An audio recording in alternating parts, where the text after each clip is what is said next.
اب چلتے ہیں اپنے اگلے برج کی طرف جو کہ برج میزان، اور آپ کو بیان کریں گے کہ ان کا 21 سے 30 اپریل کا یہ اشرہ علم نجوم کی روشنی میں کیا کچھ بیان کرنے جا رہا ہے۔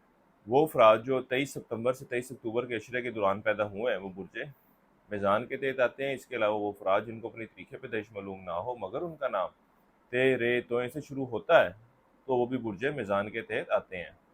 اس عرصے کے دوران ان کے تالے کا حاکم کوکب زورا اپنی شرفی برج میں تو موجود ہے ہی، اس کے ساتھ اس عرصے کی 21 سے 24 اپریل کے دوران یہ اپنی طاقتور پوزیشن یعنی کہ شرفی ڈگری پر بھی موجود ہوگا، جس کی وجہ سے ان کی زندگی کئی ایک معاملات میں سلجھاؤ آئے گا۔ یہ چیزوں کو بہتر اور اچھے طریقے سے دیکھنا پسند کریں گے اور چیزوں کو سلیقے سے رکھنا، سلیقے کے تحت ہونا ان کے لیے زیادہ پسندیدہ عمل ہوگا۔ اسی طرح چیزوں کی خوبصورتی کو پسند کریں گے، جانچیں گے، پڑتالیں گے، اور زندگی کے کئی ایک معاملات میں یہ لوگ دلچسپی لیتے نظر آتے ہیں۔ اس کے ساتھ ہی ساتھ وہ افراد جو نوکری کی تلاش میں ہیں اس عرصے کے وقت کے دوران، ان کے لیے بھی ایک اچھا وقت ہے، ان کا نوکری کا سلسلہ بنتا ہوا نظر آتا ہے۔ اس کے علاوہ وہ افراد جو نوکری کی تبدیلی کے خواہش مند تھے اور کسی اچھے وقت کی تلاش میں تھے، اس عرصے کی 21 سے 25 تاریخ کا وقت جو ہے ان معاملات کے حوالے سے خاصی مثبت صورتحال کی نشاندہی کر رہا ہے۔ آپ لوگوں کو چاہیے کہ اس عرصے کی ان تاریخوں کے دوران نوکری کی تبدیلی کے حوالے سے ضرور کوشش کریں، اللہ کے فضل و کرم سے بہتر نتائج کا حصول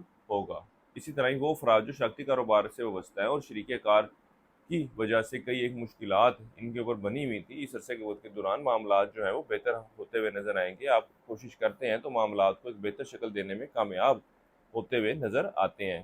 ازدواجی معاملات کے حوالے سے بھی خاصے فکر مند رہیں گے اور ان کو بہتر کرنے کے حوالے سے بھی کوششیں کرتے نظر آتے ہیں۔ بس آپ کو چاہیے کہ فیصلہ لیتے ہوئے بہت زیادہ احتیاط برتیں اور دوران گفتگو ایسے الفاظ کا چناؤ نہ کریں جس کی وجہ سے معاملات خراب ہو سکتے ہیں۔ اوورآل اس عشرے کا وقت آپ کے ازدواجی معاملات میں بہتری کی طرف اشارہ کر رہا ہے۔ اس کے ساتھ ہی ساتھ اس عشرے کا وقت آپ کے شریک حیات اور اولاد کے ساتھ سیر و تفریح کے لیے جانے کو بھی ظاہر کر رہا ہے۔ اس عرصے کے دوران آپ اندرون و سفر کے حوالے سے بھی سوچ و بچار کرتے نظر آئیں گے، لیکن ان معاملات کو حتمی شکل دینے میں کامیاب ہوتے ہوئے نظر نہیں آ رہے، نہ ہی آپ کے لیے اس عرصے کے دوران اندرون و سفر کرنا اتنا کوئی مناسب ثابت ہوگا۔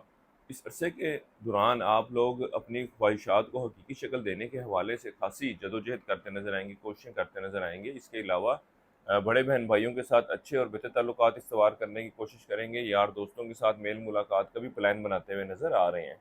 اوورآل اس عرصے کا وقت آپ کے کاروباری معاملات، کاروباری صورتحال کے حوالے سے بہتری کی طرف اشارہ کر رہا ہے، لیکن اس عشرے کے شروع کے ایام آپ کے لیے چند ایک مشکلات اور پریشانیوں کی بھی نشاندہی کر رہے ہیں، لیکن حالات اتنے بھی خراب ہوتے ہوئے نظر نہیں آ رہے کہ آپ کے لیے کوئی بڑی مشکل یا پریشانی کی وجہ بنے۔ اس کے علاوہ اس عرصے کے وقت کے دوران اب لوگوں کے ساتھ اچھے اور بہتر تعلقات استوار کرنے کی کوشش کریں گے، لوگوں میں مقبولیت حاصل کرنے کے لیے، شہرت حاصل کرنے کے لیے بھی جدوجہد کرتے نظر آ رہے ہیں۔ حکومتی اداروں سے وابستہ کام ہے تو اس عشرے کے آخری ایام میں ان کے حل کے حوالے سے کوشش کی جا سکتی ہے، اللہ کے فضل و کرم سے بہتر نتائج کا حصول ہوگا۔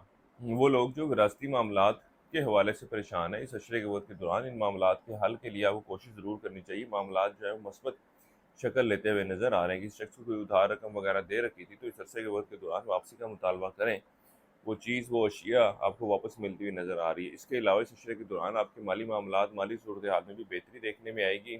آپ اپنے مالی معاملات میں بہتری کے حوالے سے سوچ و بچار اور عملی اقدامات بھی لیتے نظر آ رہے ہیں۔ اس عرصے کے وقت کے دوران آپ کو شرف زورہ کا ایک بہترین وقت ملے گا جو 21 اپریل سے 24 اپریل کے دوران ہوگا۔ اس عرصے کے وقت کے دوران شادی کے حوالے سے، محبت کے حوالے سے، ازدواجی معاملات میں بہتری کے حوالے سے، گھریلو معاملات میں بہتری اور پرسکون بنانے کے لیے، اولاد کے ساتھ، شریک حیات کے ساتھ معاملات کو بہتر کرنے کے حوالے سے، لوگوں میں مقبولیت حاصل کرنے کے حوالے سے، دشمنوں سے مقابلے اور اپنے ساتھ کام کرنے والے اور کاروباری افراد کے، کسٹمر کے ساتھ اچھے تعلقات کے استوار کے لیے خصوصی اعمال اور الواح تیار کی جاتی ہیں۔ آپ بھی اگر اس سے بنوانا چاہیں، مستفید ہونا چاہیں تو ہمارے اسکرین پر دیے گئے نمبر پر رابطہ کر سکتے ہیں۔ انشاءاللہ تعالیٰ اس حوالے سے آپ کی بہتر رہنمائی کر دی جائے گی۔ اس عرصے کے لیے ایک وظیفہ آپ کو بتا رہا ہوں، وہ ہے آیت الکرسی کا 7 مرتبہ آپ نے پڑھنی ہے روزانہ، اور اپنے معاملات میں بہتری کے لیے دعا کریں۔ اس کے علاوہ اس عرصے کے دوران حسب توفیق نقد رقم کا صدقہ کرتے رہیں۔ اس عرصے کی 7 تاریخ آپ کی 22 اور 30 اپریل کی ہے۔ اس عرصے کی نحس تاریخ آپ کی 26 اپریل کی ہے۔ برج میزان والوں کے لیے اب تک اتنا ہی۔ اللہ حافظ۔